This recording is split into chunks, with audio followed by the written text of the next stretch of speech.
The Silver Bullet leads the Pennsylvania 500. Championship leader Sterling Marlin out in front. We check our Coors pit summary and see that his crew held serve. And Bill Elliott also, his crew had a terrific pit stop. Tony Stewart, his guys lost a couple of spots, but again, making those adjustments on those cars, having to make a chassis adjustment slows everything down. Did he lose that in the pits, or did he lose that on the track? One in Tony Stewart. One in the pits and one on the track, okay. I think. Just after he came up to speed, Ryan Newman got by him. Dale Jarrett's crew got him up to third on that exchange of stops, so good for him and them. Speaking of Dale Jarrett, he is being pursued by Ryan Newman. Well, I am impressed with that motor in that car. We're really going to be impressed at 200 laps. Yes. Yes, I am. You watch here. Gets out of 2. And normally he makes up a lot of ground in between 2 and 3. Every other race team on the garage is going to be impressed when they go home and watch their tape back of the race like they all do and see what that telemetry showed. And the next technical innovation at Pocono will have been found. See, here we're riding on with Ryan and see how he's catching. He's catching the 88, and that's saying a lot, BP. Yes, it is. Watch that 9,500 at 195 miles per hour. Unbelievable. That's Kirk Shelmerdine getting put a third lap down by the leaders. It's mentioned that Brett Bodine has been in and out of the garage again. He's now 16 laps down in 39th place. And Rusty Wallace is back on the track, 61 laps down in 42nd. I'm not so sure he doesn't get off the gas a little bit early there, just so he doesn't get that aero push, to get away from the 88 car to get some clean air on his nose. Because he makes it up coming through 3 and going down the straightaway. If you can get that air on the car, on the nose of the car, it will help it turn. You'll get the air will push the car down and increase the grip, help the car turn a little bit. And turn 2 is one of those places you do not want to get an aero push because there's not enough room to actually save it. You know, when that front of that car starts sliding out of 2, that wall is there in a hurry. It's not like you have all this space in turn 1. And again, these two drivers racing for 3rd and 4th positions. So Elliott Sadler leading the race on the exchange of pit stops. Matt, something up there? Well, Alan, under the red flag, once we went back to yellow, a team member failed to take a piece of tape off the overflow valve. Lenwood, you did not get all the fuel in it. How many gallons did you get in the 21 car? We didn't give it 9 gallons in. We had taped the overflow up when it rained. So forgot to take it off. We still, as long as it goes green, we'll still be all right. We're still on pace to stop the same amount of time. When will you have to hit pit road? Because obviously you're going to have to be hitting earlier now. About another 10 laps, so for probably about 15 laps, we'll be at risk of getting a lap down. But if we make it past that, then we'll be back on schedule. The race is taking a turn for the worse for Elliott Sadler. Now they're hoping for a caution so they can get back on sequence and not lose a lap when they have to pit early. That's too bad. Yep. These cars, when you put fuel in them, the gas tank has air in it, and when the fuel goes in, it's displacing air, and all that air has to go someplace. So they use a 1-inch vent hose for that air to go out, and they put a piece of tape over it so the air wouldn't come out, and that therefore the fuel could not go in. Elliott Sadler right now lead lap, 20th place, 30 seconds behind the leader, so he will get lapped when he does stop under the green. Jimmy Spencer, Berwick, Pennsylvania. Hometown native, losing 25th place here. Jeffrey Bodine, the Discover car, goes easing by.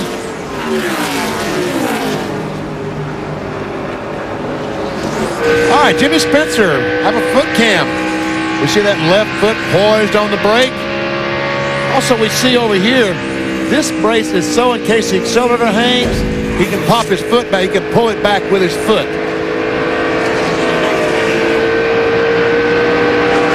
All right, Jimmy, relax. You got that long 4,400-foot straightaway before anything has to happen. Go ahead and shift using the clutch. Now, he's not going to use the, you see that little burp with the right foot. He did not use the clutch downshifting going in 1. What do they call it? Matching revs?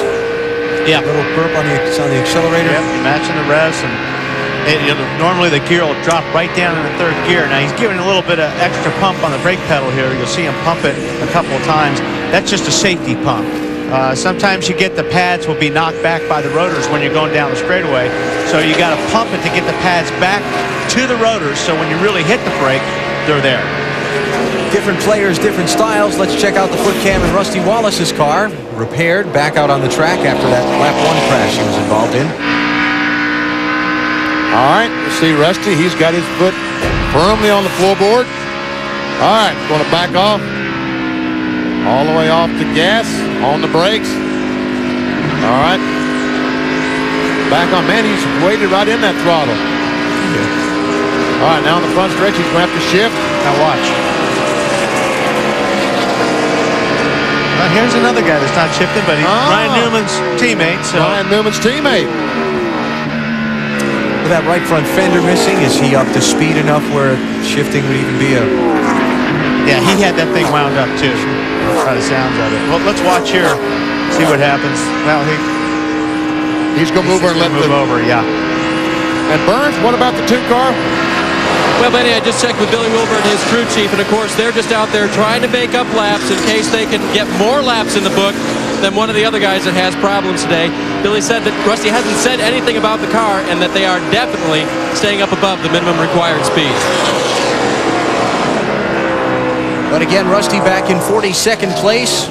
He needs some people to drop out of this race to gain some positions and have all that effort the team made repairing that car pay off. Sterling Marlin still leading Bill Elliott. The advantage is 2.7 seconds. Elliott has closed in by about 2/3 of a second, but it is still the championship leader Marlin who's in command here at Pocono.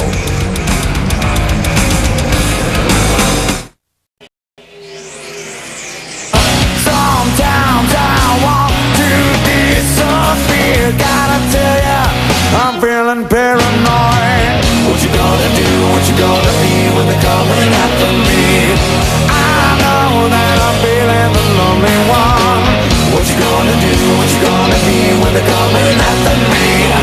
Well, I know that I'm feeling the lonely one. 45-year-old Sterling Marlin leading the points and leading the Pennsylvania 500 here at Pocono. Last season, an extremely strong second half, including 2 wins. Right now, the point leader. But when you're in front, you know everybody's chasing you. So what's the most difficult part about staying ahead of them? I mean, really, it's just a position right now. You know, we're just, you come in, week out, we're going to come here and try to win the race. And if you can't win, we're going to try to run the top 5. If you can't do that, try to pull you out of top 10. So, you know, until we get down toward the end of the year with a couple races left and, you know, see what we got. But right now, it's just position. And we're glad to have it. And got a good race team put together, the Coors Light team. And, you know, we're just, you know, playing it race by race and trying to win. Sterling Marlin has a lot of confidence in Lee McCall and Tony Glover. He knows a lot of guys are talking about overhauling him in the points. So Sterling made it very clear early in this weekend he doesn't want to talk very much about being the point leader. He wants to talk about running well in races and winning them and hoping, as the cliche goes, the points will come. But guys, I know as you went through the garage here this weekend, you could feel it, that people think they can reel Sterling in. Any one of the top 5 guys in points could leave here as the point leader when this thing's finally over. I'll tell you one thing, Bill, they better start reeling if they expect to catch him. And you know, Sterling's not one of those guys that you can really play too many head games with. I mean, he is the most steady guy out there. He just goes out and he does his job, and he gets what the car will give him, and he's about the calmest guy I've seen in the garage area. Nothing seems to bother Sterling Marlin. Right now, the 30 car, Jeff Green, AOL car, going a lap down. So obviously the changes they made on that car did not work as well as they hoped. So I think the reason people feel like Sterling Marlin is vulnerable is because they aren't running, at least until today, like they had been in the early part of the season when they picked up a couple of wins. I mean, in his last 5 races, he's got only 1 top 10 finish. In his last, 2, 4, 6, 8, 9 races, he's got only 2 top 10 finishes. So they've been showing vulnerability. I mean, it's not like he's fallen out of races except for the one at Sears Point, but, you know, finishing 14th, 16th, it's not looking like the guy who's going to go on and roll to the championship either. And he's been a little bit lucky. Last week, as you said, at Loud, New Hampshire, he finished 14th. His closest competitor finished 16th. The next guy finished 15th. He finished 14th and beats both of them. You're watching live the Pennsylvania 500 presented by Pep Boys on TNT from the Pocono Raceway in Long Pond, Pennsylvania. TNT's coverage coming to you later than it was supposed to be. We've had a long day so far, and most of it was with the cars sitting still under the red flag. A horrific crash on lap 1 between Steve Park, Dale Earnhardt Jr., and Rusty Wallace put the race under the red flag for an hour and 5 minutes. All the drivers okay, but they had to spend some time repairing the guardrail. As you see Elliott Sadler coming in on pit road, we'll check on that here with Matt. The 21 is in. Remember, Len Wood, the co-owner of this team, so they only got 9 gallons in on their last stop. So now they're off sequence, 4 tires, and fuel. They're going to make an air pressure adjustment. Elliott said his car was loose off. It was really loose when he was back in the gas. So Elliott Sadler, as he tried to leave the pits, revving that engine, slipping the clutch, trying to get the car rolling so he wouldn't kill the engine. And so, like we said, he needs the race to stay green until all the other leaders come in now, or he's going to get caught a lap down.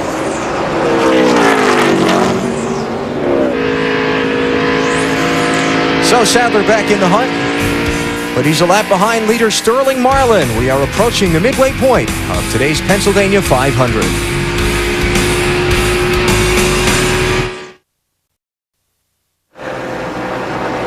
The giant 2.5-mile Pocono Raceway in Long Pond, Pennsylvania, where the Pennsylvania 500 is ongoing, nearing its halfway point.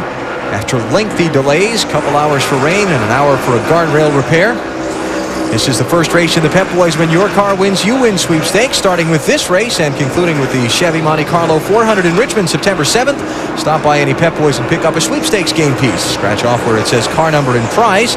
And if your car wins any Winston Cup race between today and September 7th, you win the corresponding prize. All prize winners who mail in their game piece will be eligible for the grand prize, a trip to 3 Winston Cup races in 2003. Very nice. You do that so much. Don't try this at home. I'm a trained professional. And Sterling Marlin continues to do what he's doing so well. He's a trained professional, too. Yes, he is. Out in front by 3.8 seconds over Bill Elliott is Sterling Marlin, but the man really on the move, who's caught our attention, that man, Jeff Burton. He was 16th when the race went back to green after the delay. Now he is up in 4th spot, scoring serial on Jeff. It's been a good day for him so far. And Matt Yoakum's about to give his crew chief some TV time. Matt? And Jeff Burton qualified 33rd. Your man has climbed all the way up easily inside the top 5 and chasing down the leaders. That car has really come to life, Jeff. Well, I'll tell you what, he's done a great job. You know, I don't know if it could have been that good, but the rain delay, Jeff was up in the truck, and he's got an appearance tomorrow, and we want to make sure we please all those Citgo fans to make it to the appearance. So I told him the faster he gets this race over with, the quicker we'll be home. Now I guess he's doing it. That car has really come to life for Jeff, and he's certainly motoring his way, trying to score his first ever win here at Pocono. Best finish, 1997, the June race, 2nd. Well, last lap by, Matt, as you was doing that, he passed the start-finish line. He was the fastest car. Faster than the leader, faster than Bill Elliott, faster than Dale Jarrett. All right, let's check speeds at the line. We've talked about Sterling Marlin and Jeff Burton and relative speeds. Let's check them out. It's going to take a while for some of these other guys to get here. Sterling's got such a big lead. We see that Sterling is still a little bit faster than Bill Elliott. Here comes Jarrett. Hey, see? How about that? The Burton go. But you know, as this thing continues on, there's a couple other cars that are pretty good. Deep in the field, Kurt Busch, Terry Labonte. In fact, all the Roush cars are creeping toward the front. Mark Martin is the farthest back of the Roush machines, and he's in 12th place. Matt Kenseth is another Roush car that's been running very well the last few laps. Yeah, he's in 11th. Check out this record for Jeff Burton here at Pocono. In the last 11 Pocono races, 8 top 10 finishes, but 3 36th place finishes. So it's like he runs great, or something bad, really bad happens. It's either feast or famine, as they say. Does very well or very poor. Who's they? Well, that's what's said about me. Oh, okay. Sterling Marlin leads. We're coming up on another round of green flag pit stops, so let's take a break. You're watching NASCAR on TNT.